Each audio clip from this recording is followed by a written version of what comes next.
I'm not going to do it every time. I can't do it every time. Just say it with me. Say, mustard.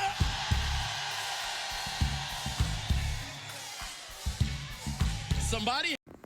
Nothing screams Jesus Christ like, singing Kendrick Lamar and screaming mustard on stage while you're performing for your congregation.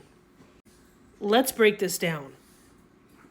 We all know this guy, Transformation Church. We've talked about him before. Unfortunately, he's at it again.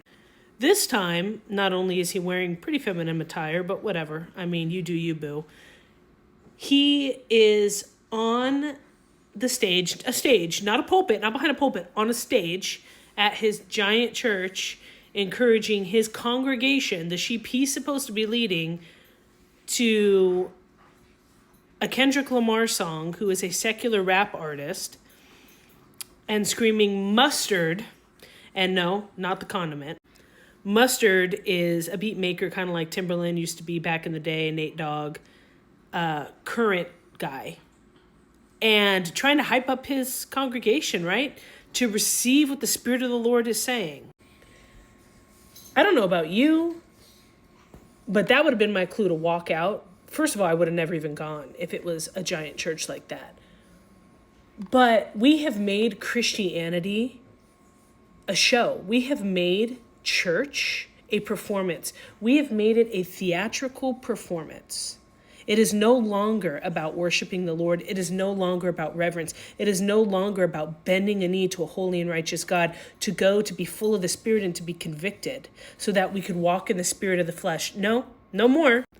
Right now, church is about entertainment. It's about being entertained and happy and culturally appropriate for the time and the age in which we live in. And guess what, folks? This is why the great falling away is partially going to happen. You're falling away from something that you think you're at, right? You can't fall off a cliff unless you're on a cliff. You follow? So not only is it going to be because the poor congregants don't realize this is not true Christianity. This is not God-fearing Christianity. This is not reverence to a holy and righteous Father. This is entertainment. This is blasphemy. When things start really happening that the Lord has prophesied about as far as the end times and as far as prophecy, they're going to be completely clueless. They're going to not even know what to do. It's the danger of name it and claim it, blab it and grab it Christianity. They're not prepared for times to come. So what happens when the rapture happens, we're caught up in the air, and things start happening that cause men's heart to fail them because of fear of what's coming in the clouds, what's happening above? What are people going to do? What scriptures are they going to turn to? What solid rock are they going to stand on when church is a festivity? That's all it is entertainment. And because they're not prepared, they're going to fall away. And there's going to be the great apostasy of the church. They're not going to be prepared for the supernatural. They're not going to be solid in the rock in which they stand. They're not going to have a deep, intimate, personal relationship with Jesus, because my spirit is vexed just seeing that. I can't even fathom sitting there and cheering.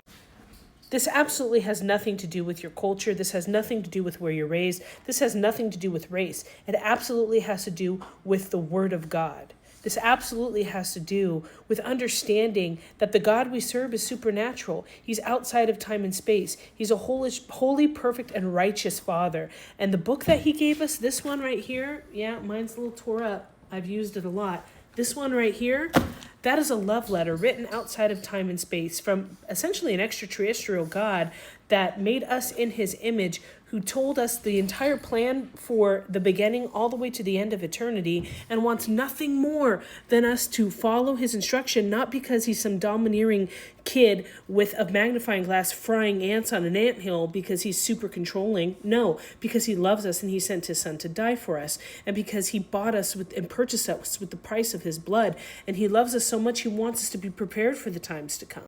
So when you're at church and you're singing Kendrick Lamar, by the way, I don't even want to get into Kendrick Lamar. I think lyrically great as far as his skill and his ability. Obviously, he's not a believer. And you could tell in some of his songs he's struggling with his relationship with God. And I hope he becomes a believer one day, because I think that he would be phenomenal in the Christian hip-hop sector. but he's not a believer. And the things he talks about are the things of the flesh, like most secular hip hop artists. And there's a lot of demonic imagery in a lot of these music videos, specifically referring to things that the enemy knows about, the supernatural things that the enemy knows about, that us as Christians are completely blind to. My encouragement to you is, if you go to a church where there is a pastor singing Grateful Dead, Kendrick Lamar, taking communion to Stairway to Heaven, I've seen it, trust me, or maybe anything in between, you run for the hills as fast as you can. Church is not a place for you to feel good about yourself and just have friends and make it a social club. Church is about coming before the Lord, emptying yourself in communion with other believers, the breaking of bread, koinonia fellowship, so that you can uplift and iron can sharpen iron, and there can be massive changes in your life for the betterment of the kingdom of heaven, not for self-edification. This has been another Word from the Wire. Got nothing else to say on this one, guys.